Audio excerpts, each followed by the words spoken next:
Drama bin drama, Arab drama, ole drama, Sheikh drama, baba ya drama yote.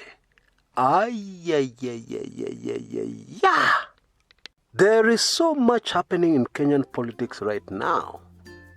It is quite an effort to keep up, let alone analyze.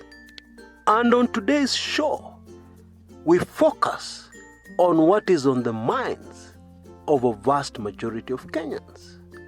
The latest Sonko Woes. Yeah, how does it affect Team Tanga Tanga? Especially coming now, when we know that there's a multi-agency pronged attack to correct the recent chaos in our politics. And in fact, it is going to correct much more than that. Oh yes, you heard me correctly. Now it is super fascinating that in my recent weekly intelligence briefings, especially one on Sonko and one on Team Tanga Tanga very recently, I talked about the direction our politics was taking. And it is all unraveling right now before our very eyes.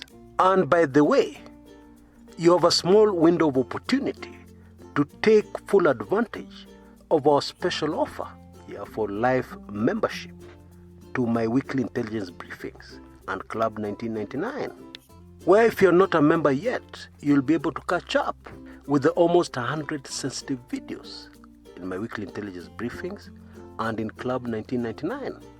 Shoot a quick blank email to the email address you see on your screens right now, and you'll receive full payment instructions. Take advantage of that amazing offer.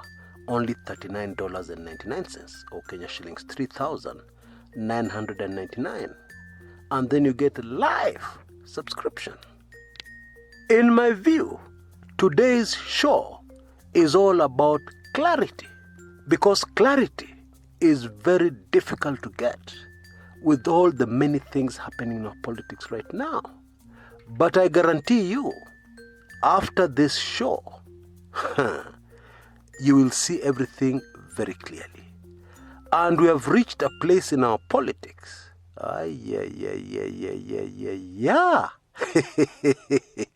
Things are going to change very dramatically. Karibu sana. And I'm sure you're really going to enjoy my show today. Karibu.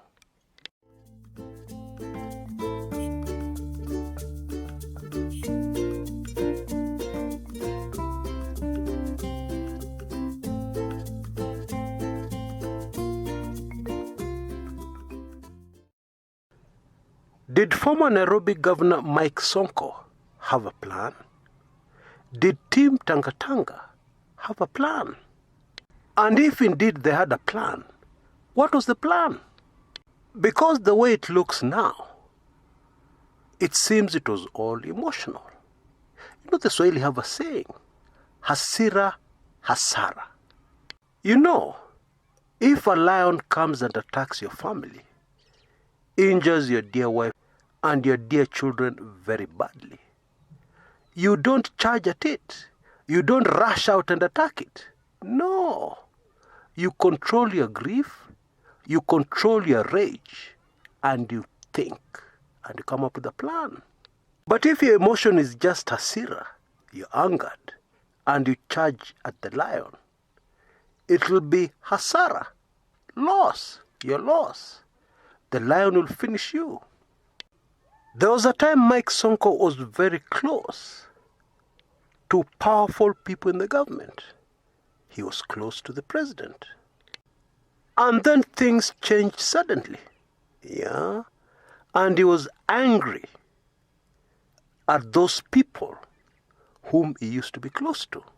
And he came out and charged directly, at his very powerful former allies. And then it appeared like Team Tanga Tanga joined up with him, and told him to slow down. And some of us thought that Mike Sonko would now have people to help him so that he thinks through everything he does. So when he started attacking the president, on a very personal level. I mean attacking the President of the Republic of Kenya. We thought he had a plan. Yesterday, it became very clear he didn't have a plan. And if he had one, it went terribly wrong. Because Mike Sonko appeared in court, faced with 12 counts, including terror charges. You know, a terror suspect is not treated the same as another kind of suspect. Even a murder suspect is much better off than somebody charged with terror activities. And Kenyans saw very clearly that things were going very wrong for Mike Sonko, because he appeared in court and he was in tears, a defeated man, very much alone. I was waiting for the deputy president to interrupt normal programming with a breaking news statement. It didn't happen.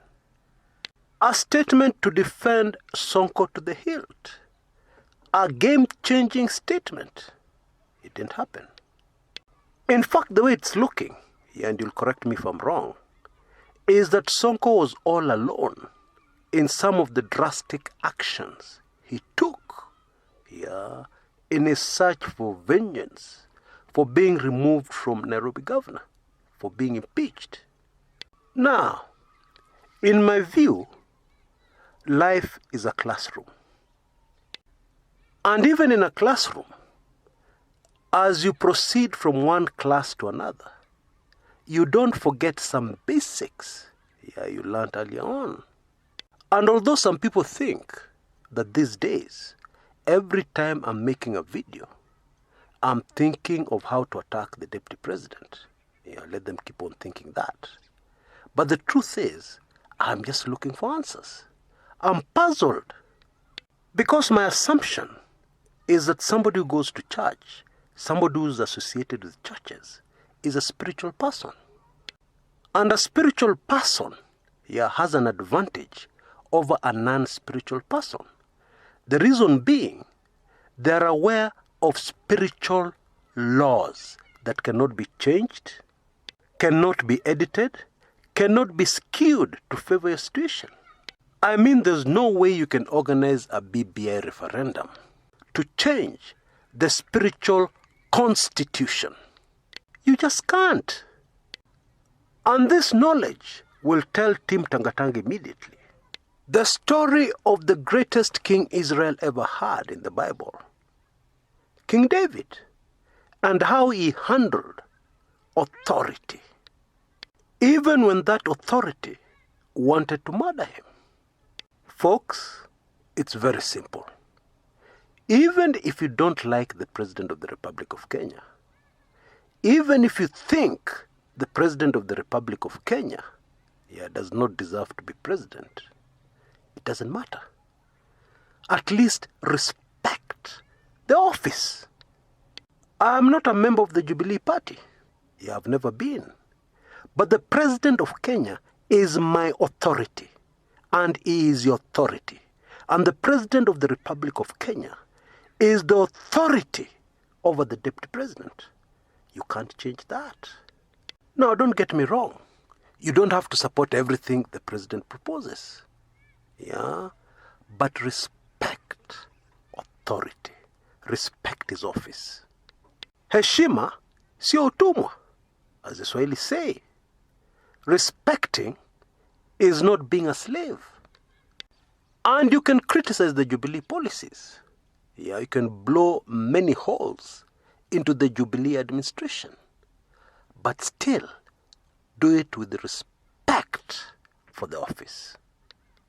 Now, I'm fully aware that these spiritual manenos bores very many on this channel. So let me just leave it there. But we had a very interesting discussion on our Telegram forum this morning, where somebody brought up this issue. And this is really the crux of the matter. Oh, Chris is going in that direction again. Oh, no. This is not political analysis. It is. You see, my problem is I don't know how to analyze anything without starting at the crux of the matter. How will you understand all the other issues without starting at the foundation? Yeah. And these very wise Kenyans on our Telegram forum brought up a very important issue, which I'd like to share with you. Examine the character and the life of all the presidents we have had in Kenya so far. Start with Jomo Kenyatta, Daniel Toroitich arap Moi, Mwai Kibaki, and then Uhuru Kenyatta. All of them have something in common. They all knew how to handle the authority above them, even when they did not agree with that authority. If you don't know how to handle your authority, you will never get authority. And if you do, you'll never be able to handle it. That, my friends, is the truth. It is a spiritual law. It cannot be changed. Go and do your research. Sonko is a good man. He has done a lot of good things for many people right across the country. Sonko has compassion for the less fortunate.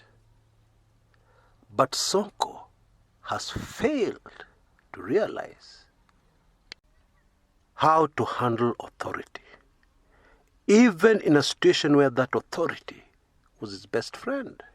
Now, the latest is that we have a super fascinating development. Kalonzo Musyoka, at the memorial service of Kenya's second president, Daniel Toroitich arap Moi, appealed to the president to forgive Sonko and promised that he would counsel Sonko. Advise the young man, whom Kalonzo says hails from his community. Now, many Kenyans saw immediately, through that, the political advantages Kalonzo Musyoka would seek, in making such a move.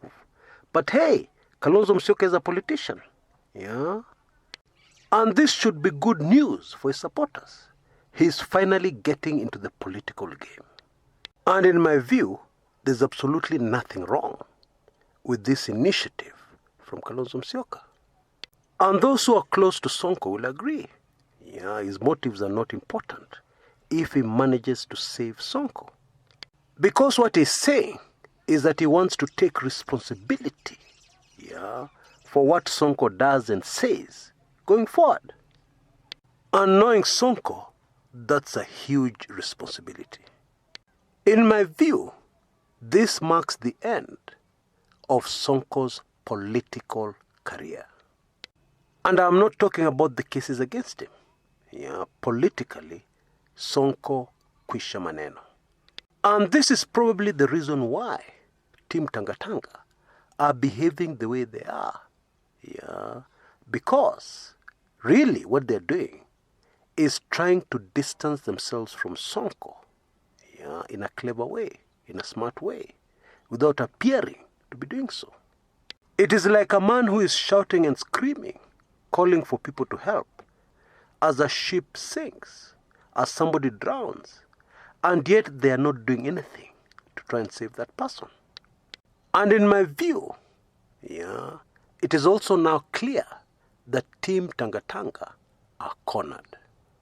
I'm just wondering whether they realize it yet or not. It is possible they are like fish which are still swimming, but do not realize that they're trapped. They're surrounded by the fisherman's net, but they don't realize it yet. Therefore, they assume, hey, we're still swimming. Everything is still okay.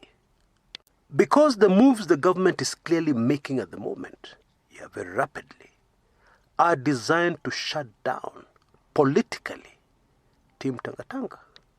And the way it is being done, it will be very difficult for the public not to support the government move because of the introduction of something called violence into our politics.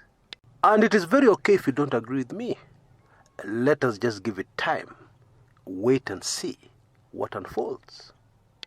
unless something extraordinary, out of the ordinary, happens, which could easily happen. This is politics. Unless that happens, I believe it is very easy to predict how all this will end.